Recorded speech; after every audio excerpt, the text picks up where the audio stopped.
All right. I hope everyone had an enjoyable and rejuvenating Pesach. Welcome back, everyone, to Chasidus from Misnagdim, 9:15 every Thursday night at Schwartz, 1575 Coney Island Avenue in Brooklyn. We appreciate everyone of the Limedom who come to be by the Shir. To give and take is always very interesting. And we also want to acknowledge and thank the people at TorahAnytime.com for their excellent work in being meifetz this year and literally thousands of other shiurim. Yasher koychem v'chelchem l'oraisa. Kaim banu chachmei Yisrael. I want to dedicate the schus of tonight's limud HaTorah to Refuah Shleima of Gedolei Yisrael, who need a refuah, in particular Rav Belsky and Rav Yashiv, Chaim Yisrael ben Chaim Tzirel, and Yosef Shalom ben Chaim Musha. All right, so I want to be makdem tonight's class with the following anecdote. There was once a Peshay Yisrael Begufay, a kakafta leimonach tefillin, somebody who never put on tefillin, and the town was maranin, tongues were wagging about him. The story got back to the Rav of the town, and he calls the fellow in. He says, listen, there's a very ugly rumor going around town about you. Is it true? He says, yeah, what's the rumor? He says, you don't like tefillin. He says, it's true. He says, what? And you're not ashamed to say so? Why don't you wear tefillin? What's the matter with you? He says, Hannah. He says, Rashi and Rabbeinu Tam have a machlokes. I should take sides? Big Gedolei Yisrael had a machlokes about Medinas Yisrael. Last night I should say, was 19 Lamat Mainim. You can figure out what tonight is. It's not coincidental. It comes out, it's Hayir. They observed Yom Ha'atzmaut in Israel today because they didn't want to get messed up with an Erev Shabbos.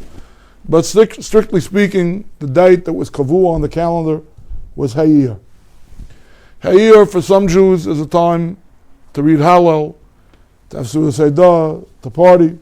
For some Jews, it's a time to recite Kinnis, to sit Be'evel v'chafui Rosh, to sit in sackcloth, and to lament a great catastrophe. Rashi and Ben Atam having machlokes, I'm not taking sides. That's not what I'm here for tonight. However, Hayasad, it is Hayir, and it's a big day. It's not an indifferent day to any Jew in the world. So I wanted to take this opportunity to speak a little bit about Chibas Haaretz, having nothing to do necessarily with Medinas Yisrael per se, although there were plenty of Chassidish Gedolim who also took issue with the Shittas that were most popularized by the Minchas Alaz, the Munkacher Rebbe, Schasi Yogan Aleinu, the Satmar Rebbe, Schasi Yogan Aleinu, as we shall probably see, if time allows tonight. Nevertheless, I'm not here to take sides. I'm just here to show what a major theme, what a major idea in the history of Chasidus, Chibas Haaretz, love of Eretz Yisrael, traditionally was.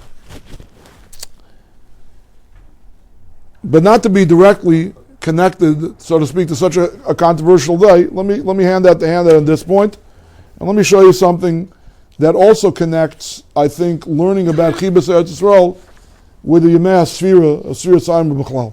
Okay, take it, pass it around. Pass it around. Shua, you want one? Can I have one? Okay, I actually want to start with number 7. Malcolm number 7 on the handout sheet. This is there's a Likud Sefer called Eretz Yisrael, one of the big gezas, as they're known. Shushelas, the chains, the dynastic chains in Chassidish history are the Rizhiner Einiklach. Okay, there was a great Chassidish rabbi called Rabbi Rizhiner, and among the many Chassiduses that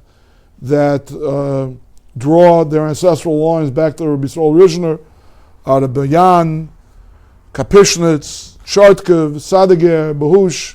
Maybe there are a few others that I'm not aware of, but those are some major Chassiduses that are all descendants of Rabbi Yisrael Rishner. And this Sefer Eretz Yisrael is a likut of the various Rishner Eineklich, from the Rabbi Yisrael Rishner himself, and moving forward through history to the various rabbis of the dynasties I just mentioned. At any rate, the piece that we're about to look at is from one of the Sadager rabbis. It just said at the end of the piece, Harav HaKadosh Misadager. I can't tell you which one. Certainly not the one of today, but I can't tell if it was his Zayda or his great uncle or exactly who it was. But at any rate, it's gedruckt in a Chassidish Sefer, a very, very interesting thing. Take a look where, on the right-hand column in number 7, where the underline starts, a few lines before it, the bold. Okay, we know that Shavuos is called the Chag HaBikurim, right? And that there's a mitzvah of Bikurim in the Torah to bring the first fruits to the Beis HaMikdash. Such a mitzvah called Bikurim, and that's what appears at the beginning of Parshat Kisaveh. So Pirush Rashi, Mei Reishis, what do I call Reishis? Mei Reishis, from the first fruits, you don't bring all the first fruits. In particular, which of the first fruits do you bring? Anyone remember that, Rashi? You don't bring all the first fruits. You think it's only from the 7 minim? Exactly. There's Sheva minim, Shenishtabku B'Haaretz, 7 minim, that the Torah, when it's describing Eretz Yisrael, the Torah describes Eretz Yisrael as Eretz Chitu, Saira, the Geffen, Vrima, Taina. There's 7 minim that Eretz Yisrael is identified with. From those 7 minim, there's a mitzvah to bring Bikur. Yeah. So, what does this have to do with Sfiras? So take a look at what he says. Hineksiv, Chatz v'amodei Shiva. It's a pasuk can tell him that Hashem hewed out the pillars, that there should be 7 pillars. Pirazeh Zion Midas. There's 7 Midas. Now, if you open up the Sefer Archas Tzadikim, you open up Malos Hamidus, a certain other Musasvarm, that if you open it up, there's a much longer category of Midas in terms of straightforward character traits that need ennobling, that need sublimation, that need to be worked out. However, in Kabbalistic / Chassidish literature, there's another meaning to the word Midas, and in particular refers to the last 7 of the 10 Spheres. Kabbalah talked about everything being arranged in 10 Spheres, and the Spheres are abbreviated as Chabad, Chagas, Nahim. Chabad is Chacham Bina V'das, from which Lubavitch Chasidus takes its acronym. Chagas is Chesed Gvur Teferes, and Nahim is Netzach Haid Yesod Malchus. Right? So all of those things are Midas. Right? Chesed is a Midah. We have to work on our Chesed. We have to work on being bigger by Chesed. Gvur is a Midah. It's related to Yerushalayim. Even Teferes is a Midah. These are all, they're Spheres, but they're also Midas. And if you take a look, there's certain parts of Kabbalah that went mainstream, right? Everyone davens Kabbalah Shabbos. Even the Yekkes daven Kabbalah Shabbos. Kabbalah Shabbos is the invention of the Lurianic school. Yeah? The Talmidah, the Gurei Hari, were the first ones to say those particular Kapitel Chtilim in that sequence, where Shlomo Al-Kabitz was Mechaber L'Chadaidi. It's really it's a latter-day invention. 600 years ago, it didn't appear in the Siddur HaTfilah. 500 years ago, it didn't appear in the Siddur HaTfilah. And now everybody, what? Ari was about in the middle of 1500s. It's very, very recent. It's a relatively recent innovation, and it's everywhere. It's ubiquitous. Everyone says. Okay, so every Siddur I've ever seen, maybe you could say it's a conspiracy by those neo-Hasidic Svardim or something like that. But even in a Nusach Ashkenaz Siddur, I see a Rabbani Shalom that said after you count Sfiras Aimer, and you say a Rabbani Shalom l'sakem mashabagam the Sfira. Chesed shebechesed, Gvura shebeteferes, Haid shebenetzach, right? The 49 days, 7 times 7, it comes out that you have 49 permutations of the 7 spheres / midas. Yeah? Zok there, the Sadager, it's not an accident over here, right? The Tikkun HaMidas, those 7 bottom spheres, yeah, that are referred to as midas. The top 3 are called Meichen, intellect. The bottom 7 are called Midas. Those 7 Midas correspond to Eretz Yisrael. Eretz Yisrael is a land of 7. Yeah, not just the 7 years of the Shemitah cycle that we identify with Eretz Yisrael, but the Perish and the Shabbat of Eretz Yisrael, it's 7 Lepachas V'Layaser. It's exactly 7, not less and not more. Let's just read on a little bit more. Hine Ksiv Chatz Amudei Shiva Pirish.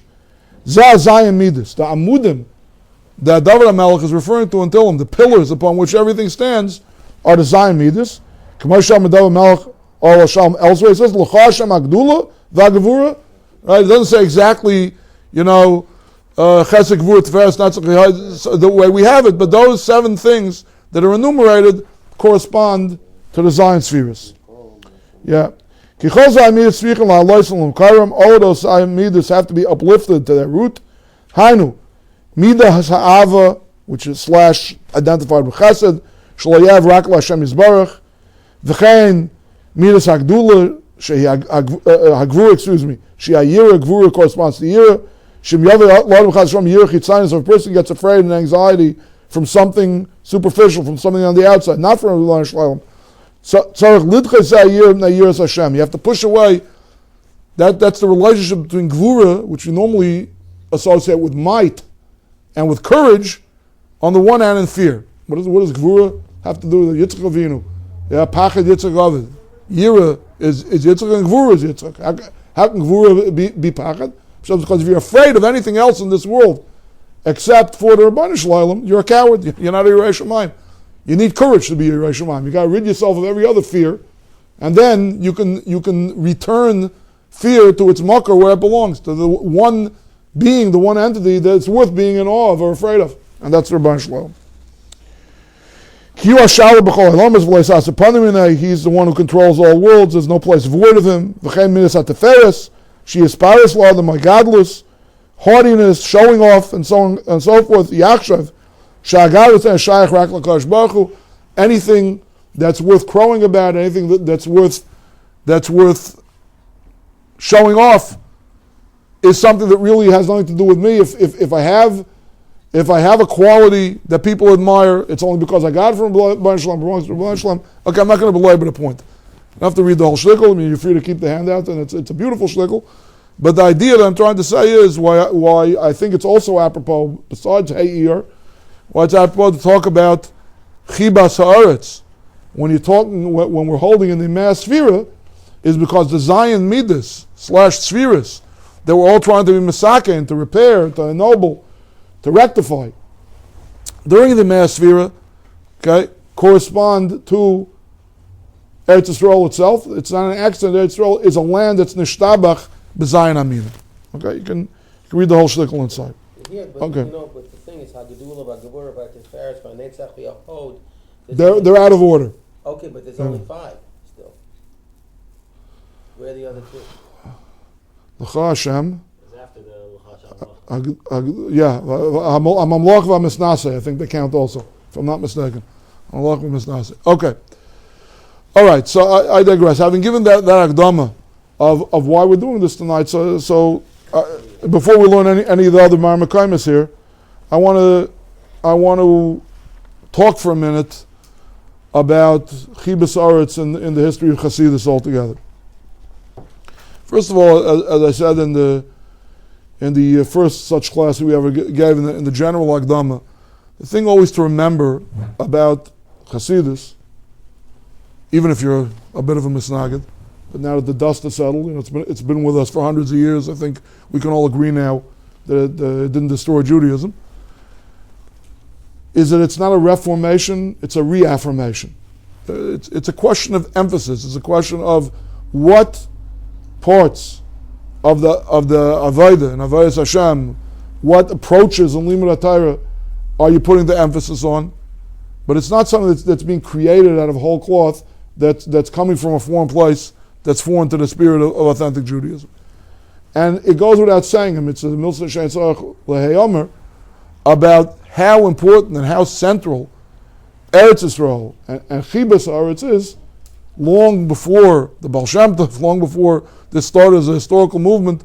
You look in Rishonim, you look in early Achrayim, for hundreds and hundreds of years, before Chasidus was a movement, Chibas Aretz was a given. The only thing that makes it controversial is the events of the last 150 years. But like this, up until 150 years ago, a Jew was a Shomer Shabbos, a person who ate kosher, and somebody who was longing to return to Eretz Yisrael if he wasn't living there already. I was privileged on my last trip to Eretz Yisrael. I saw a place that unfortunately, sadly today, is a Druze village It's almost entirely Judenrein. I saw the last Jewish woman living up there. It's a little town in between Haifa and Tzvas called Pekian. Pekian traditionally is a place that from the Churban Bayis Sheni always had a Jewish population. Through all the vicissitudes of history, through crusades, through Muslim occupation, through Christian occupation, through the Ottoman Turks, through the British Mandate, through everything.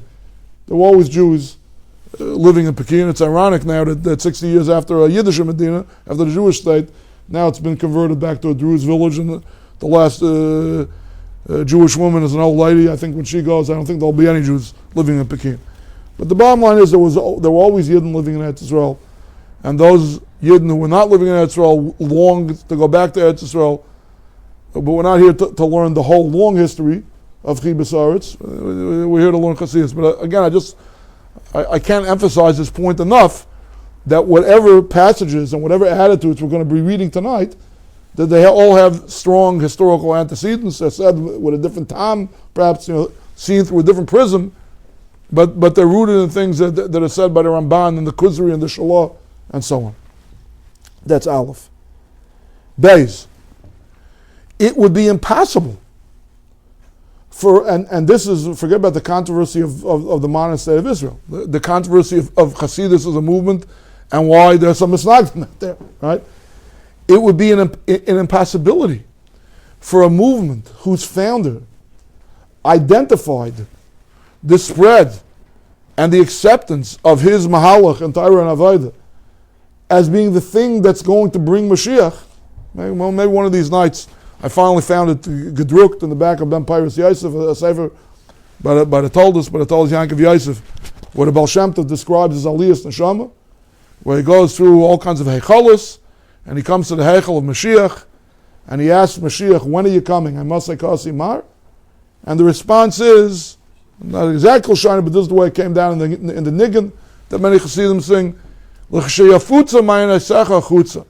your well springs will be spread out far and wide, that's when I'm coming. Right? So it was a movement with a strong eschatological bent from the get-go. It always was about bringing the Messianic era, bringing in Achros HaYamim.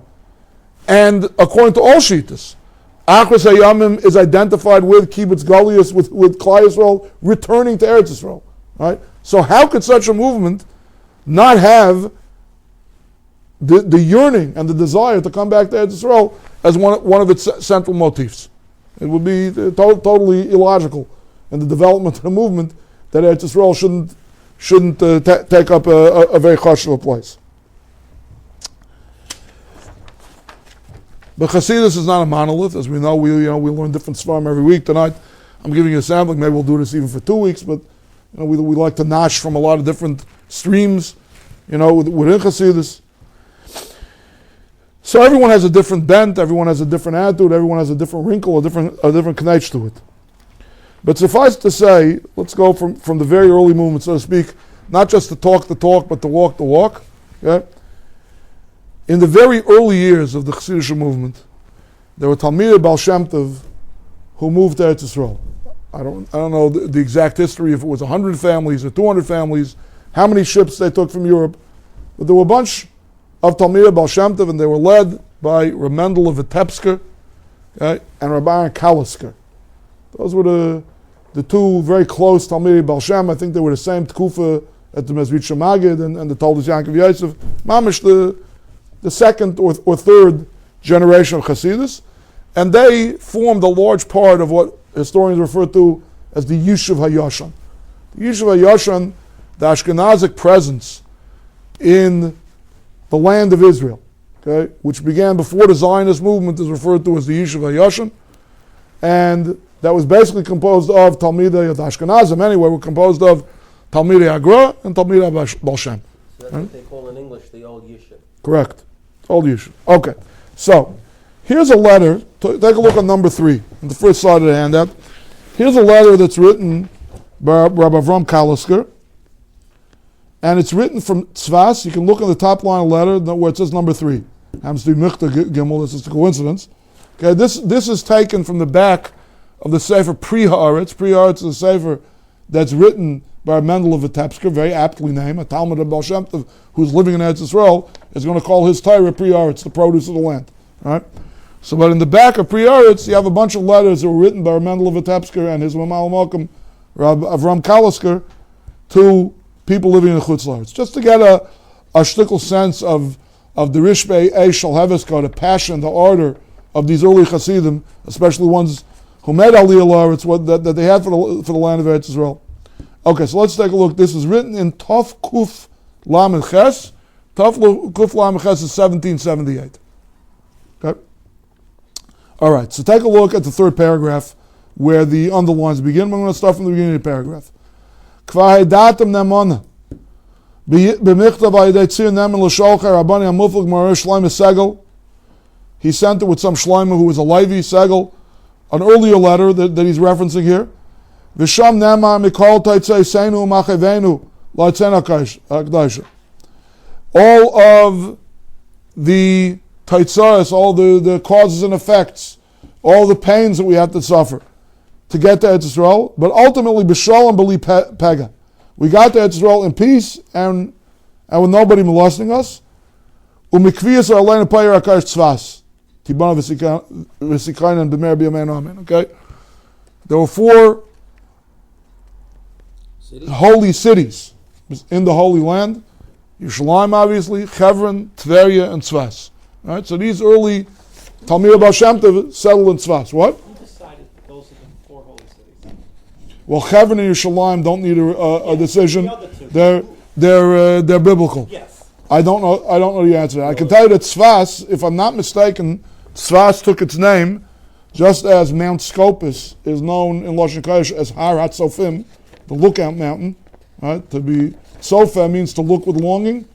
So because you can see Har Meron, which is the burial site of Rabbi Shimon Bar Yochai, from Tzvas, that's where Tzvas took its name from. So I guess that would be why they didn't establish the colony on Har Meron itself. I don't know exactly. But there was some kind of industrial infrastructure in Tzvas. It used to be before the earthquake. It was a big textile town and a printing town. A lot of printing went on in Tzvas. So I'm not 100% sure of the history of it. But how Tveria became an Ir HaKodesh, I'm not quite sure. Well, wait a second, Rabbi Akiva, or no, not Rabbi Akiva, there was something, yeah, but there was something there from the time of the Tanoim, there was some Tanoim. Could be. I don't know the answer. I don't know exactly. I do know this, though, that the Rebbe name Tversky was taken from Tveria. They identify with Tveria. I don't know how many Tverskys actually settled there, but that big Rebbe name has to do with Tveria. Okay. Okay. Umekviyas olein payir akar tzvas tibana v'sikanim.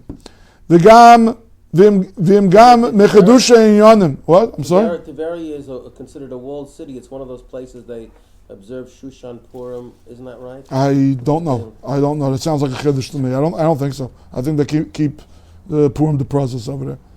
V'im gam mechadusha inyanim uhus azman umikra ha'is. He's saying it's unprecedented. What we had when we came to Eretz Yisrael was something totally unprecedented. He's referring to the regional and the global powers at the time who controlled the Levant, who controlled the Middle East, who were warring over the parcel of land that we call Eretz Yisrael. Right? He calls them the Malchei Knan. Yeah, it was a time of war. You couldn't cross a border. It was a war zone. It was a militarized zone. We saw with our eyes. He's calling it mamish like an open miracle.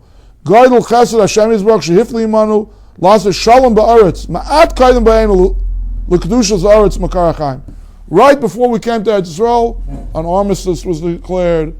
A truce was declared. Again, I'm not 100% familiar with history. I'm just taking it, his word for it from this letter that he's writing. But he's saying that the way things turned out, their group of people who settled in Tzvas, right before they came, there were wars going on, and when they came, all of a sudden it was peaceful. He's saying the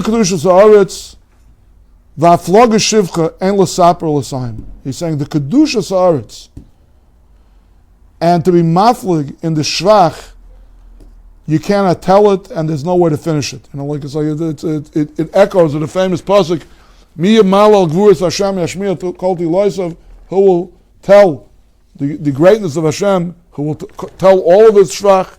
He's saying it's like you can't finish saying Gaimer Sahawel, you can't finish saying the shvach of the Rabbi Shalom, you can't finish saying the shvach of Eretz Yisrael. Really now, we're talking about over here. Before we made the desert bloom, before we drained the swamps, it was a barren land.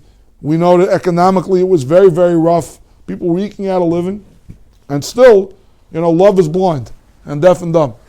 He was so in love with Eretz Yisrael, this Rabbi Avram Kalisker, that he said, I couldn't finish talking about the shvach of this tremendous, fantastic land. And imagine somebody gave you, for free, somebody gave you a dira in Bedford-Stuyvesant or Harlem. I'm not talking about today when it's gentrified. I'm talking about in the 70s, the pre-Giuliani era, right? It's like, wow, this place is unbelievable. I have views and I have amenities and what are you talking about? You're a madman, right? They had such a love, they had such a chibah for Eretz Yisrael. All of the Zaytik if I can't. Everything that we looked at, that a person who was a loss about Madrega would look at as a wart. Yeah, the Chassidim Rishon, the Alti Yishuv looked at it as a beauty mark. Yeah, tell us where they were coming from. Valzeh, Michiyav man levarech u'lahaides. We have to make a bracha, we have to give thanksgiving, u'lahater. Sheyi imanu kashahaya maviseinu. That the Eibusher should be with us like he was with our forefathers. Now he gets to some of the practical. Because remember, most of these letters that were sent to Chutz La'aretz, even though they're written by Chassidish masters, by big Mukabalim, they're fundraising letters. Okay? They were dirt poor, if you can imagine being poorer than the hard-scrabble Jews of Eastern Europe. Yeah? The Yishuv in Eretz Yisrael was much poorer. And that's why they were all the Kailim, the Kupas Ramban, Rameir Balnas, Kail Pilon, and Kail Galitzia, and Kail Reisen, and Kail Zibbenbergen, and all these different regions in Eretz Yisrael would send money to support their landslide who had gone and made Aliyah to Eretz Yisrael at the time. Yeah? Now listen to this. This is mamish beautiful, this next couple of lines. It was peaceful, yeah? But the crops failed. It was a crummy agricultural year, crummy economic year. There was a famine in the land this year. There never was such a famine. Okay? How would you like, not 100% inflation, 1,000% inflation? Says 10 times. Everything cost, this year, groceries cost 10 times what they cost last year. Loaf of bread you paid $1 for last year, now costs $10. Right? V'afal pikein. Mi shedovkei nafshei lishar ba'aretz lo yazavnu oisei. People who had real dveikus in the land didn't leave the land. V'ez Hashem yizvarach. Milosas le'lechem u'michyev. Hashem yitni azer lahas b'ktev l'kama me'ez nefashis. Somehow or another, miraculously, we were able to sustain several hundred souls here in Israel, in middle of this massive starvation, in middle of this massive famine. We were able to sustain people, right? But listen to what he's saying. Obviously, okay, you have a concept today in modern immigration there at Israel too. You have three categories. You have Olim, immigrants. You have Yordim, emigrants. And you have Noshrim, immigrants who became emigrants. People who tried to make Aliyah and they just couldn't handle it. For whatever reason, personal issues, economic issues, cultural adjustment, they just couldn't make it in Eretz Yisrael. They leave after a couple of years. Those are called Noshrim. Right? You can be sure that there were some Noshrim. People couldn't take the starvation. It's a little bit hard to imagine. Couldn't take the starvation in Tzvas. Yeah, so they went back to Krasrilivka. They went back to Minsk in Eastern Europe. There at least I get 2 crusts of bread a week, whatever it is. But he's saying that a person who had a real dveikus and a real shaykhus to Eretz Yisrael didn't leave Eretz Yisrael. Okay? If you loved Eretz Yisrael enough, you didn't leave it. You're starving to death. I could have serious nefesh. They stayed in Eretz Yisrael. That's what I call putting your money where your mouth is, or putting your hunger where your mouth is, so to speak. This isn't just philosophically talking the talk of Chibas Aretz. These are people who stuck with Eretz Yisrael through thin, not through thick, but through thin, and through I mean, again, if you learn the history of the Alti Yishuv, there was starvation, there was economic blight, there were massive epidemics, there was infant mortality, there were earthquakes, there was Arab pogroms, there was all kinds of things that were very, very daunting and very challenging. But the Chibas Aretz kept them there. Yes, question, comment? I just said that hasn't changed. Well, I think it's changed by several degrees. I mean, I don't think that you have people in Eretz Yisrael whose economic situation is such that they have 4 little children dying of starvation, No. like some of the Alti Yishuv did. Okay, all right, fine. So now, in no particular order, no particular chronological order, let's try to do a couple more. Okay, let's take a look at Marmakaimis 1 and 2. This is from the Sefer Siach Sarfei Kodesh, which is again a Likud Sefer. It's not, a Ksav Yad of one of the great Chassidish masters. It's a Likud Sefer of several dairis of Polish Chasidus, primarily from the Pshiska school. Number 1, Sipar Rav Chassid Rabbi Ostrover Zal. It was an old Kotzker Chassid. Shepam Echad Holach Orel Rav Agan Rabbi Yamin Dovid Zal. El Rav HaKadosh Marenu. I'm not sure what the Yud stands for, but the Ches is Chatzkel Mikuzimir. Okay, we have a shtibel here across the street, Mozhitz.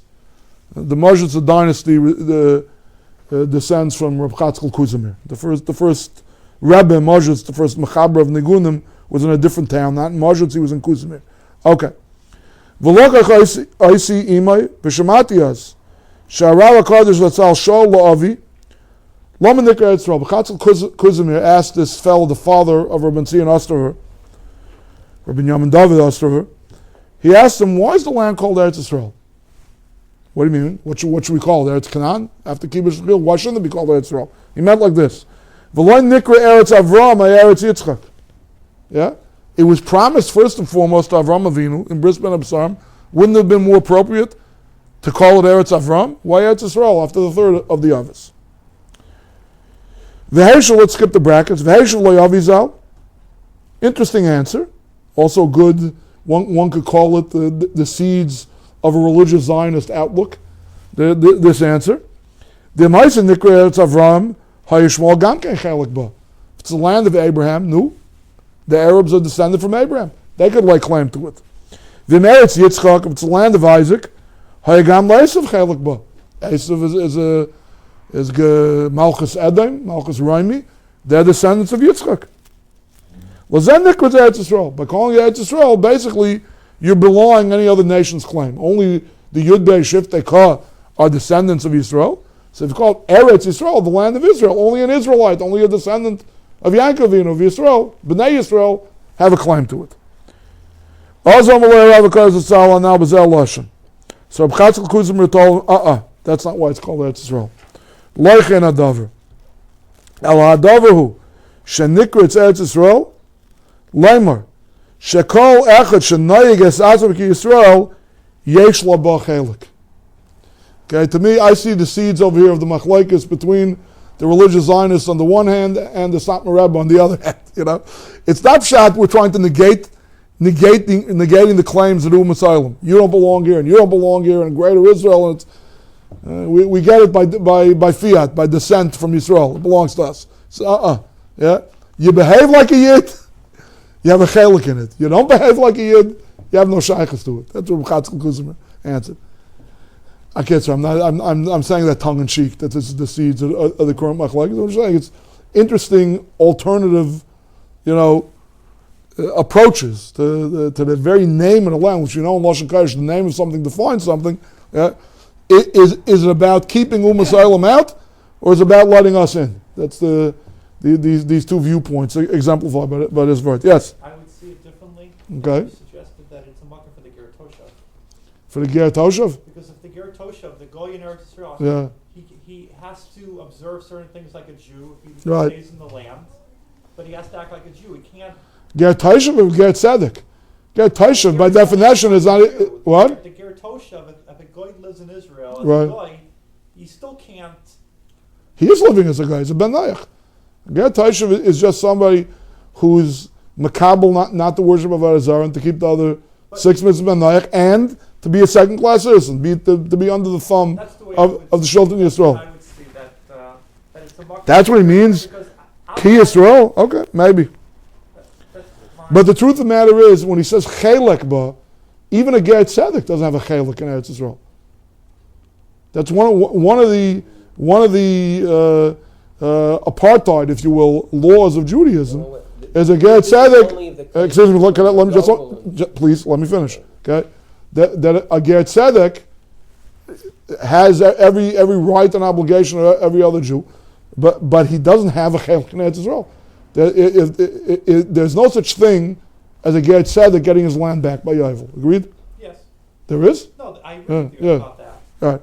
So I don't think he means the ger tzedek. But again, look, this is an Arishan, and again, this is a secondary source. He doesn't bring for what he's saying. It's his hara. Yeah. This is Malachim. So yeah, I'm sorry. Go ahead now. I'm sorry. You wanted to say something? What were you going to say? What? I was just saying that they're.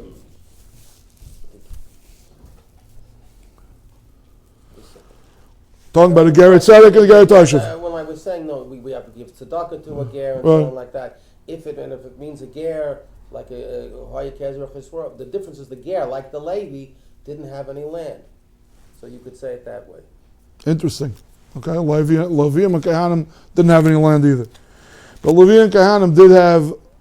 They didn't have land to till and land to, but they had Aram. They had more than two was the Meisers. They had villages. They had cities that were shaykh to them. Yeah. Okay. Number 2. This is really very interesting. Amar Rav Kaddish, Rabbi Yisrael Mikotsk, B'zeh Lashon. Okay, Rabbi Yisrael Mikotsk is not the Kotsker rabbi. Maybe it was one of the Kotsker sons.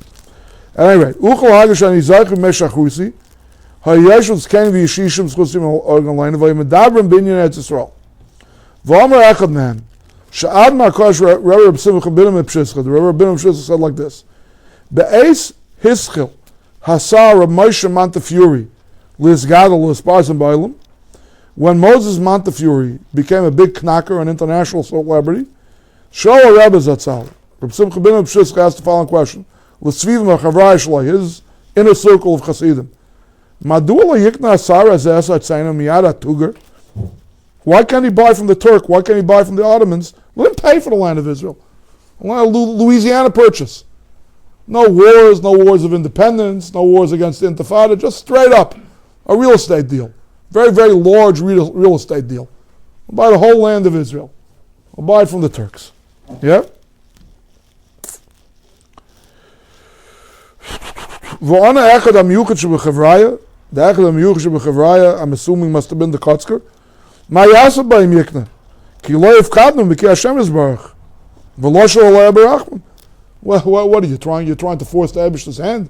He should buy it from the Turks? The Eibishter didn't give us the land, so what's the point? The whole thing, it's an exercise of utility. It's pointless. I would tell through the pasuk, Hashem lo yivna bayis shavam l'baynav bay. If Hashem's not going to build a house, so the workers, the contractors are laboring for nothing. But the Rebbe Rabbinim responded, he said, Al Taimu Kain, don't say this. Im Teitze Haaretz Miyadayam V'Tavel Yad Yisrael, I don't care how it happens. Even if it's through a straight up land purchase, if it'll leave the Shultan of the Turks and come into Jewish dominion, Karav Lanu Yeshua Lavai. Then the Yeshua of Mashiach, the ultimate Yeshua, is very close at hand. The words Reishas Tzmichas Gulaseinu ring a bell. V'tikva toiva yilanu v'mer b'yameinu amen. U'v'zoysa n'siba ha'yagamken Rav Tzadok Kosh Reb Henoch Alexander. In that group, Reb Henoch Alexander was present too. I don't know if he was the one who said, what's the point of Montefiore buying it for us? A very interesting conversation. Going on again long before,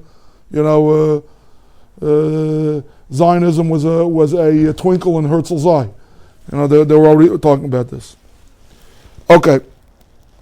I want to do, in the few minutes that we have left, something very, very interesting. I find this fascinating, mysterious, and it speaks to some side of Eretz Yisrael that I don't grasp, but it fires my imagination a little bit.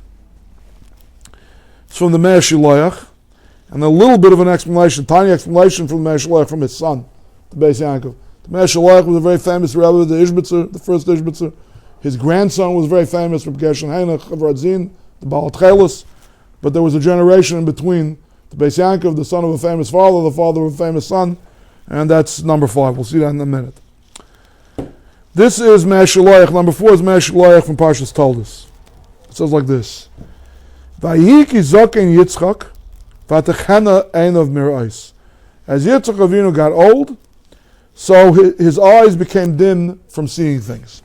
Okay, we know that this is the Hakdama to Yankov Avinu obtaining, I'm not going to use the word stealing, obtaining the brachas. Right? We know that part of the subterfuge that was involved required that Yitzchak Avinu should not have 20/20 vision. Right? If he could see who he was talking to, he wouldn't have had to say the whole thing with a Hakol Kol Yankov, Ayadayim Yedei Esav. He'd see immediately, this is an imposter, there's Esav. There's Yankov, this is an Esav. Right? So listen to what the Meir Shalach says, an unbelievable thing. Inyan Yitzchak Avinu hayahepech min Moshe Rabbeinu. Yitzchak is antithetical to Moshe Rabbeinu. How so? Ki Yitzchak loihusha loseitz min aretz. Right? We know Yitzchak Avinu had a mitzvah. Gur ba'aretz hazos, you're not allowed to leave. We know the Rashi was an Ayla Tamima, he was in Schwartz by the Akedah, the same way a carbon can't leave the Hazara of the Beis HaMikdash. So Yitzchak Avinu as a carbon, as a human carbon, was not allowed to leave the boundaries of Eretz Yisrael, right? But when he had a famine, he went to Eretz Plishtim, which is considered part of Eretz Yisrael. He didn't go down to Mitzrayim like his father did. He didn't leave Eretz Yisrael, Yitzchak. Right? So he wasn't allowed to leave. But he couldn't see Eretz Yisrael, at least for part of his life. Moshe Rabbeinu Olav Shalom lo husha lias be'Eretz Yisrael. He couldn't enter Eretz Yisrael. Aval naimalai urei beinacha. Alei el hara avarim hazeh, go up to Mount Avarim. Urei beinacha, look at the land. You have a shaykhus of Riyah in the land. But physical presence in the land, that you can't have. Yitzchak Avinu is fakert. Physical presence you must maintain in the land. You are not allowed to leave Eretz Yisrael. But to see Eretz Yisrael, you can't see Eretz Yisrael. What happened for the first 100 years of his life when he could see Eretz Yisrael? How is he unlike Moshe Rabbeinu? And then I'm not 100% sure. There are two elements of Eretz Yisrael. There's being in Eretz Yisrael and there's seeing Eretz Yisrael, and each one has a milah. And Moshe Rabbeinu has one of the milas, and Yitzchak Avinu has the other milah. Before you ask any questions, let's see how the Beis Yaakov, if he sheds any light on this. Vayiki Zaken, number 5. Vayiki Zaken Yitzchak v'techena Eivim Merais. Amar Adan Yavi Mayer Rabbi Zechron Levracha. She'inyan Yitzchak she'nitn lekol tu v'Eretz Yisrael. Kiv sh'loihur sh'lotzes v'menu. He embellishes. He says he got kol tu v'Eretz Yisrael. Ach l'rois oloi zacha b'shleimus. He couldn't see all of it. Kikoen. Now, if you pay close attention to his lashon over here, right? If you don't see all of it, then the milos hari'iyah you don't have. In other words, the way you see things as a child is not the way you see things as an adolescent. The way you see things as an adolescent is not the way you see things as a young adult. The way you see things as a young adult is not the way you see something as a fully mature person at the height of your powers. The way you see things as you begin to enter your dotage, but you're a man of experience, is also a different look. Don't forget that Moshe Rabbeinu saw Eretz Yisrael when? The last day of his life. Right? So seeing Eretz Yisrael, but not being able to see it your whole life, you didn't really see it. You didn't see it with the fully mature eyes, so to speak. That's what he seems to be. He's ameliorating my question a little bit. I asked the question, what do you mean? He saw it just now, in order that Yaakov should be able to take the brachas. So now he can't see it. He can't see Eretz Yisrael. The main point is he shouldn't be able to see Yaakov, one would think. He says no. If he lost his eyesight, lost his vision, he didn't really see Eretz Yisrael. Yeah. Moshe Rabbeinu lo yizach likanos Eretz Yisrael v'lo roisa zacha. To enter Eretz Yisrael, he was never zacha. To see it, and he saw all of it. He saw from the north to the south, the Arayam. If you remember the lashon of the pasuk over there, Imamish saw all of Eretz Yisrael from his vantage point. On a clear day, you can see forever. Imamish saw all of Eretz Yisrael. V'hinim b'zeh yan ki Yitzchak haya mechuven shaloi midayt al Ritzayin Hashem Yisbarach. K'moshe berach is Yankov shalom midaitai, u'vaskamas Hashem is barach. U'Moshe Rabbeinu v'shalom. Hayatzarech leilech rak al pi chachmasai, u'v'imlav hayatzarech l'birurim. Now he's not just being satisfied with what his father said, that they were antithetical to one another, Yitzchak and Moshe. He's explaining the difference. Okay? Moshe Rabbeinu, the Nisan HaTorah, the Makabel HaTorah, the Rabbeinu, the teacher of Torah, right? He's got to understand everything. Everything has to be with the Koyach Hadas. If it's not with the Koyach Hadas, Taignish. And you get into Birurim, you need for things to be clarified. You can get into all kinds of trouble if you don't have your wits about you, so to speak. Yitzchak Avinu, he's unconscious. He's unconscious and he's doing the right thing. Right? When he gave the brachas to, that's the koyach of being in Eretz Yisrael. Yeah, without being able to see Eretz Yisrael, he's defining being in Eretz Yisrael without seeing Eretz Yisrael is a koyach of being able to be mechavan to the Ratzon Hashem, even when it looks like hepech Ratzon Hashem, even when it looks like this is against the law. This isn't the way it's supposed to go. A bechara is supposed to get the bracha, not a younger brother. Right? You see that Rivka and Yaakov had to resort to some kind of a shtick, so to speak, to get the brachas. Doesn't look like it's so glatt, like it's so straight. But that's the Ratzon Hashem. The real Ratzon Hashem was, like the name of Yaakov, he should be the first for Yitzhak, like he was the first for Yitzhak, he was the first in conception. He should have been the first one born. Rashi says of Pshat, on the pasuk of B'ni B'chayri Yisrael, that Kaviyachal Hashem is signing off on the legality, on the legitimacy of the taking of the B'chayri and the bracha the Yankov Avinu. B'ni B'chayri Yisrael is not talking about Klal Yisrael, it's talking about the person Yisrael. Yeah? And that's Eretz Yisrael, okay, the first shtickle that we learned in Siach Chassidish. Why is it called Eretz Yisrael? Yeah? Because maybe, I'm telling truth to this Beis Yaakov, I just add a little footnote over here. It's called Eretz Yisrael and not Eretz Avram and Eretz Yitzchak, okay? Because it's the koyach of this Eretz that results in a B'nai B'chayri Yisrael. That unconscious, with no das, with doing things that seem to be hepech hadas, you're still doing the Ratzon Hashem. How does that translate? Again, if I can take a big liberal leap, and say, are the people living in Eretz Yisrael today that are doing Shalei Kedin? It certainly looks that way. Can they see Eretz Yisrael like we read in the Michtav of Rav Avram Kalisker? Yeah? Ribi Kedush Laz V'alach Shivcha En L'Sapar L'Sayin. Yeah, you ask the average Jew on the street today. I'm talking about even a Haredi living in Eretz Yisrael. He sees things in Eretz Yisrael. He would say, I can't be Gomer Ol V'Tzahal. I can't finish talking about how great Eretz Yisrael is. In all likelihood, you'll get 10 most popular complaints if you talk them up. We'll have plenty of nice lashon hara to say on Eretz Yisrael. Rav Avram Kalisker says, I can't be Gomer Ol V'Tzahal. I can't finish being Meshabeach. He saw with Moshe Rabbeinu kind of eyes. Obviously not on the Madreg of Moshe Rabbeinu, but he saw things in Eretz Yisrael that you and I wouldn't have seen then and certainly wouldn't see now. So there are people today in Eretz Yisrael that are on the Bechina of Yitzchak Avinu. They're there, but they're blind. They don't see it. They don't see what they're living in. Maybe they have that school that Yitzchak Avinu had. That once you're there, once you're staying there, you're mechaven. You could be mechaven to the Ratzon Hashem even without das. Maybe. Anyway, this is a partial look into Chibas Haaretz. If there's popular demand, maybe we'll continue with this next week. If not, we'll move on to another topic.